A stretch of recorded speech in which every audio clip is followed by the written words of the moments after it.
સ્થાનિક સ્વરાજ્યની ચૂંટણીની તૈયારીઓ પૂરજોશમાં ચાલી રહી છે। ગુજરાત રાજ્ય ચૂંટણી આયોગે આ મહત્વનો પરિપત્ર જાહેર કર્યો છે। જિલ્લા અને તાલુકા પંચાયતની ચૂંટણીઓની તૈયારીઓ થઈ રહી છે, ત્યારે નગરપાલિકા અને મહાનગરપાલિકાની પણ ચૂંટણીની તૈયારીઓ ચાલી રહી છે। ચૂંટણીઓ માટે મતદાન મથકોની યાદી તૈયાર કરવા સૂચન કરવામાં આવ્યું છે।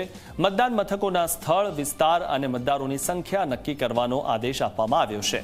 જિલ્લા અને શહેરના ચૂંટણી અધિકારીઓને આની જવાબદારી સોંપાઈ છે।